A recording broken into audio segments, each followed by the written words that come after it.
Record. नमस्कार. आपल्या प्रश्नोत्तराच्या कार्यक्रमाला सुरुवात करूयात. या व्हिडिओला पाहणाऱ्या सर्व दर्शकांना विनंती की त्यांनी सबस्क्राईबचं बटन दाबावं, बेल आयकॉन पण दाबावा आणि सातत्याने व्हिडिओ ऐकण्यासाठी अश्विन देशपांडे यांच्या चॅनलला जरूर सतत भेट देत राहावी, जेणेकरून ज्ञान भांडार उपलब्ध होत राहील. आज आपल्या सोबत नेहा पिसे मॅडम आहेत. त्यांचा प्रश्न आपण सर्वप्रथम घेऊयात. Yes Neha madam.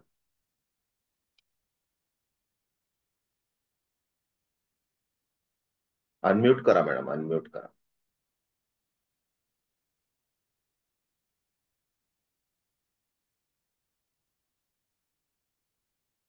करा. नाही झाला अजून. हा. ध्यानाला बसल्यानंतर विचारांची संख्या कमी झाली आणि शांतता जाणवायला लागल्यानंतर म्हणजे एखादा क्षण कसा येतो आणि पुढच्या क्षणामध्ये इतके सारे विचार किंवा तिथून पळून जावंसच वाटतं, ती शांतता नकोशी वाटते. तर हे काय आहे? ही भीती आहे की आणि काय आहे? सर्वप्रथम आयुष्यामध्ये मुंग्या पाहिल्या? पाहिलं. जर का त्या मुंग्यांची रांग जमिनीवरून चालत असेल आणि तुम्ही अचानक जर का तिथे अडथळा निर्मित केला पाण्याने किंवा तुम्ही काहीतरी ठेवलं तिथे, तर त्या काय करतात? तिथे जमा होतात त्याच सगळ्यात. अडथळ्याला गोलाकार काहीतरी तिथे जमा करतात, मार्ग शोधायला सुरुवात करतात, हो की नाही? आणि जर का तो अडथळा त्यांच्या क्षमतेपेक्षा मोठा असेल तर त्यांची संपूर्ण फौज तिथे जमा होईस्तोवर त्या शांतपणे वाट पाहतात, तिथे तिथे गोल गोल फिरत राहतात आणि मग एक तर मार्ग बदलतात किंवा त्या अडथळ्याचा काहीतरी पर्याय शोधून पुढील मार्गाला त्या मार्गस्थ होत. बरोबर?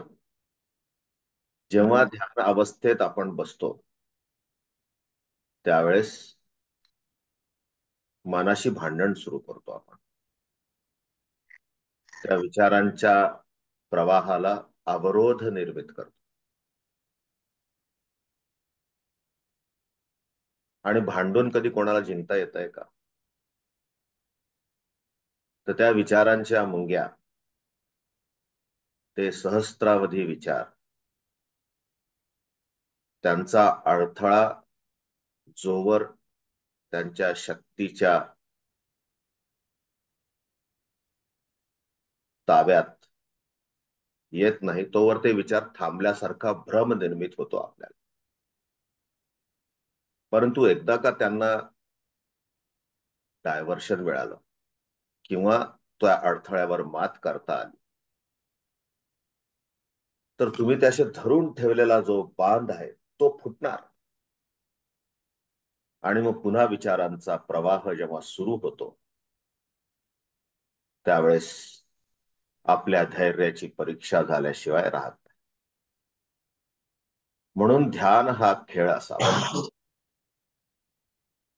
सगळ्यात पहिल्यांदा ध्यानाच्या या मोहिमेत विचार येत राहणार हे मान्य करायला हवं. येऊ देत विचार. विचार येऊन येऊन त्यांना जर का खुराक देण्याची, त्यांना जर का त्या विचारांना विविध मार्गाने काहीतरी पुढचं अस्तित्व मिळण्याची प्रक्रिया सुरू राहील तोवर ते विचार जिवंत राहतील. ज्यावेळेस त्या विचारांना काहीच खुराक, काहीच ताकद, काहीच किंमत तुम्ही द्यायला तयार नसाल तर हळूहळू ते विचार येतील आणि चालले जातील. आणि विचारांची संख्या मनामध्ये निर्मित होण्याची फ्रिक्वेन्सी एवढी जास्त आहे की एवढ्या सगळ्या विचारांना ती सवय लागण्यासाठी, ती प्रक्रिया पूर्ण करण्यासाठी थोडासा अवधी द्यावा लागतो. म्हणून त्याला साधना, तपश्चर्या म्हणतात. त्यामुळे नेहा मॅडम, जे तुमच्यासोबत होत आहे ते काही विशेष, तुम्ही खूप अतिविशेष व्यक्ती आहात म्हणून होते अशातला भाग नाही. हे प्रत्येक मनुष्य प्राण्याला या प्रवासातनं जावंच लागेल. आणि साधनेच्या मार्गावर जर का त्याचा खेळ केला तर जास्त मजा होईल. भांडण काढलं तर मात्र मजा येणार नाही. तुम्ही भांडण काढल्यानंतर तुमच्या लक्षात येईल की हा राक्षस आहे आणि मी कसं काय याला फेस करू. तो राक्षस तुम्हाला गिळंकृत करेल आणि पर्यायाने तुम्ही ध्यान मार्गावरचा प्रवास अर्धवट सोडून निघून जाल. जे बहुतेक साधकांबद्दल तुम्ही या प्लॅटफॉर्मवर पाहिलेलं आहे. भांडण निर्मित करणं हा ध्यान साधनेचा मूल तत्वाचा अजिबात विषय नाही. ध्यान साधना स्वतःच्यासाठी सुद्धा प्रसन्न हसत खेळत करण्याची एक क्रिया आहे. आणि ही क्रिया करत असताना आपल्याला मनाशी, बुद्धीशी, शरीराशी भांडण करायचं. सवंगडी जेव्हा खेळण्यामध्ये सगळेच्या सगळे सामील होतात, त्या सवंगड्यांमध्येच भांडण असेल तर कसं होईल सांगा. त्याच्यामुळे मन, बुद्धी, शरीर सोबत चेतना या सवंगड्यांना एकत्रित रममाण करण्यासाठी जो चौसर, जो कॅरम, जे बुद्धिबळपट किंवा लुडो किंवा क्रिकेट किंवा फुटबॉल, जे काही तुम्ही मांडता आहात त्यामध्ये त्यांना रमू द्या. त्यांचे त्यांचे खेळ खेळत राहू द्या.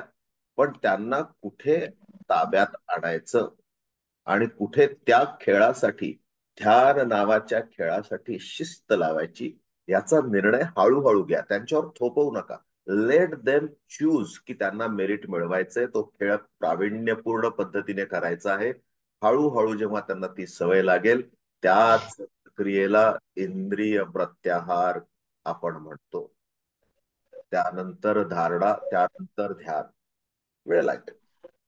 Enjoy the process. भांडण काढू नका, भयभीत व्हाल. आय होप तुम्हाला तुमच्या प्रश्नाचं उत्तर मिळालं असेल.